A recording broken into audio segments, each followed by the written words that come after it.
Paz do Senhor, irmãos, meu nome é Hélio, eu sou pastor, membro da Convenção Batista Independente, e nós estamos aqui nessa noite para mais um dia de devocional da nossa campanha de 40 dias de jejum e oração. Se você tem interesse de fazer parte dessa campanha conosco, se inscreva no canal, dê o seu like, marque a notificação e acompanhe-nos diariamente durante 40 dias. Estaremos postando aí nessa playlist os vídeos com devocionais a respeito dos temas que nós estamos tratando.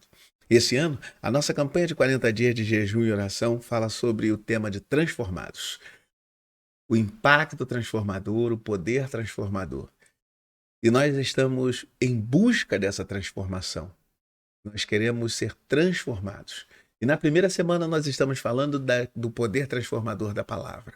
Nós estamos falando de como a palavra nos transforma em suas diversas abordagens e interações com o humano.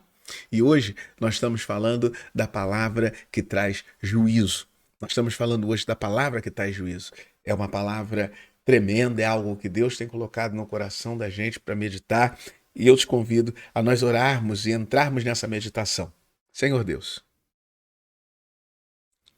dá-nos a tua palavra e que ela seja viva e produza misericórdia, produza salvação, produza graça, para que nós sejamos abençoados em nome de Jesus.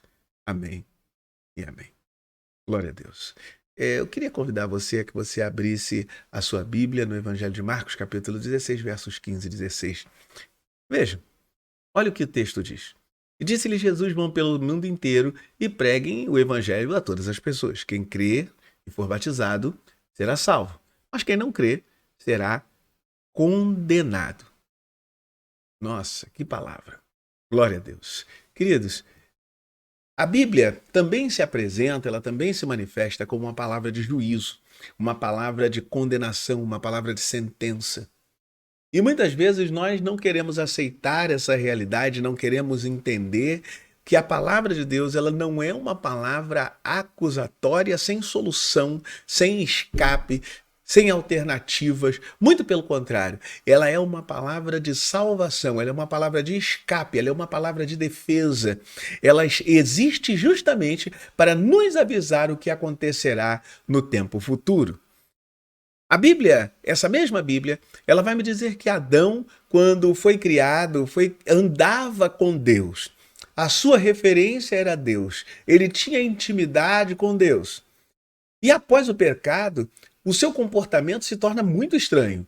A Bíblia vai me dizer que quando ele peca e depois daquele momento ele ouve os passos de Deus no jardim, ele trata de se esconder de Deus. Ele trata de se esconder de Deus. Aquele que era a fonte da sua vida, agora passa a ser alguém com quem ele não quer mais ter relacionamento. Seja por constrangimento, seja por medo, seja por raiva, seja por desobediência, seja por liberdade falsa, né? Ele desiste desse contato com Deus, ele se esconde. Mas o mais tremendo é que Deus, como um ser onisciente, que sabe de tudo, sabe de todas as coisas, ele vai atrás de Adão. Ele sabe que Adão pecou, mas ele não desiste de Adão. Ele vai atrás dele e diz: Adão, onde tu estás? E Adão diz: eu me escondi, eu estou nu. E quem foi que te disse que tu estavas nu? Tu comeu da árvore? E aí Deus começa a tratar de Adão, começa a tratar de Eva, começa a tratar da serpente, começa a tratar de tudo. Então, queridos, nós estamos diante de um Deus que é graça, que é misericórdia. O juízo de Deus, a justiça de Deus vem depois da sua misericórdia, não vem antes.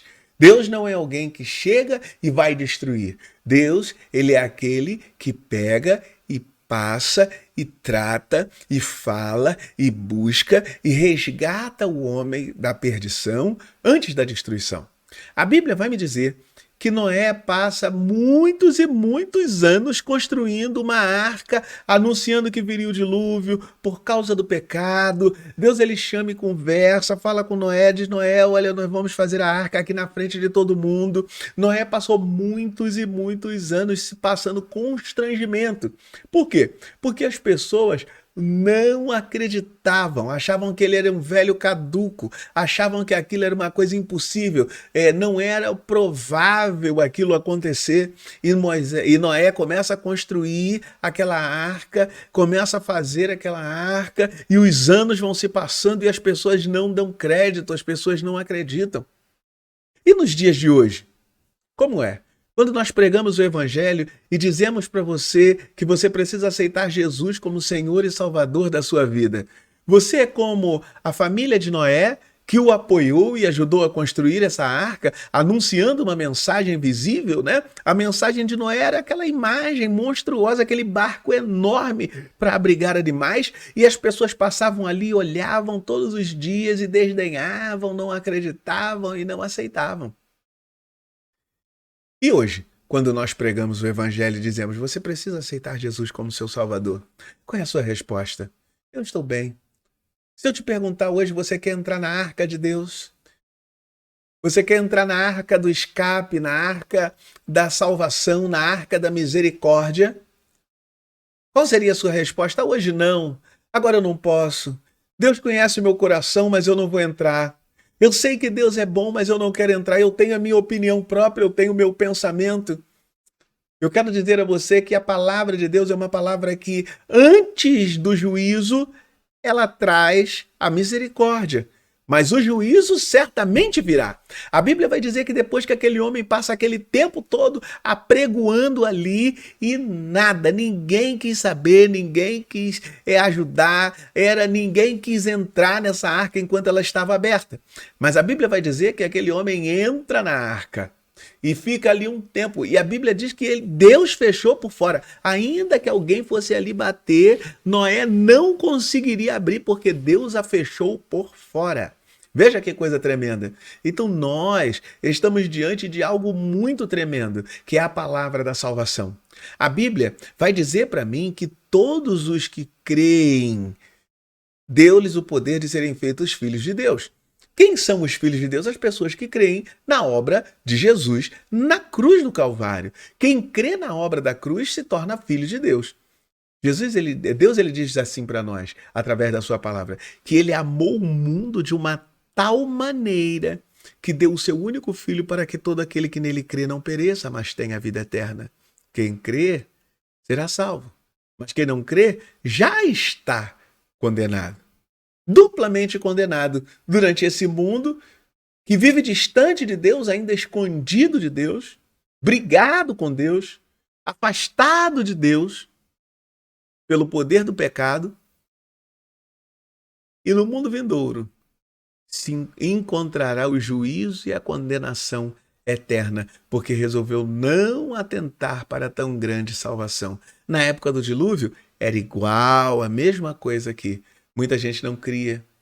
Hoje, quando você fala de Jesus, muitas pessoas têm ódio, muitas pessoas têm raiva, as pessoas não gostam, chamam você de bitolado, chamam você de limitado, falam que você é isso, que é aquilo, e porque dentro delas mesmas, elas não querem ser confrontadas pela palavra. Mas hoje o que eu quero dizer, a palavra diz assim, que você precisa crer e ser batizado. Você precisa crer e ser batizado, é o método de Deus. É o método de Deus. Se você me perguntar por que eu tenho que ser batizado, porque Deus estabeleceu assim. Porque Deus estabeleceu esse método, esse processo, essa simbologia, que quando você estiver se preparando para se batizar, depois que você se decidir por Jesus, você vai entender todos os detalhes disso, por quê, para quê, mas é o método de Deus. Assim como Deus resolveu que a gente se alimenta pela boca e enxerga pelos olhos. Não, você não estava lá, Deus não se aconselhou comigo nem com ninguém, ele fez dessa forma. E a salvação de Deus se dá por essa forma, não se dá pelas boas obras para que ninguém se glorie, não se dá pela vaidade, não se dá pelo conhecimento intelectual, não se dá por nada que você faça, se dá por você aceitar Jesus como seu Salvador.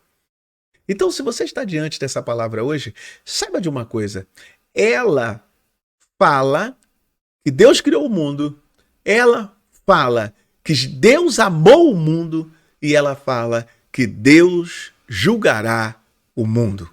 Essa mesma palavra tem todos esses itens, mas o juízo vem depois da misericórdia. Hoje tem uma porta aberta na sua frente e você pode entrar por ela e dizer: Senhor, eu quero ser filho de Deus. E ele vai dizer: vinde bendito, vem filho meu, eu vou te abraçar, eu vou cuidar de você e a minha palavra fará um poder tremendo. A Bíblia vai dizer que nenhum homem é justo, não há um justo sequer. Todos precisam de aceitar Jesus, batizar-se para se tornarem filhos de Deus. Veja que palavra tremenda. Que hoje você possa entender que ela vai te julgar. Nós temos um problema tremendo que se chama pecado. Sabe por que Adão se escondeu de Jesus? Por que Adão se escondeu de Deus, desculpe, no jardim do Éden? Porque ele tinha uma coisa chamada pecado. O pecado é um poder espiritual que está na vida de todas as pessoas. A partir do momento que ele tomou da árvore da ciência do bem e do mal, o pecado se apoderou da natureza humana. E o homem começou a se tornar alguém que está debaixo desse poder espiritual. As pessoas querem caminhar, as pessoas querem ir para a igreja, as pessoas querem fazer a obra de Deus, mas não conseguem, porque existe uma força que nos não impede. Já viu quando você diz assim: hoje eu vou visitar aquela igreja, aí sabe o que acontece? Você não vai, você não tem força para sair de casa, você até quer ir, mas dá alguma coisa, parece que dá um desânimo, dá uma coisa. Isso é um pecado. O pecado está lutando contra você para que você não chegue perto de Deus, porque ele sabe que quando isso acontecer, a sua vida vai mudar, a sua história vai mudar, tudo na sua vida vai mudar, porque a palavra vai fazer tudo aquilo que tem nos vídeos anteriores. Ela vai te transformar, ela vai te libertar, ela vai te edificar, ela vai te consolar, ela vai te dar sabedoria e você vai resolver todas as áreas da sua vida, além de ter a eterna salvação. Que essa noite, essa mensagem entre no seu coração. Escapa-te por tua vida. Aceite Jesus como seu Salvador. Batize-se, passe pelas águas, porque uma destruição tremenda está vindo. E quem escapará dela? Quem crer e for batizado será salvo. Não fui eu que coloquei na Bíblia. Já está lá. Deus está falando com você essa noite. Deus está falando com você nessa manhã. Deus está falando com você agora que você está vendo este vídeo. Não endureça o seu coração. Ele está à porta. Ele quer entrar. Ele quer tocar na sua vida. Deus não mudará nada da sua palavra para adequar a sua vida. Eu e você precisamos nos adequar à palavra de Deus para termos a salvação. Que Deus te abençoe, que Deus te abençoe, que Deus te guarde, em nome de Jesus. Amém.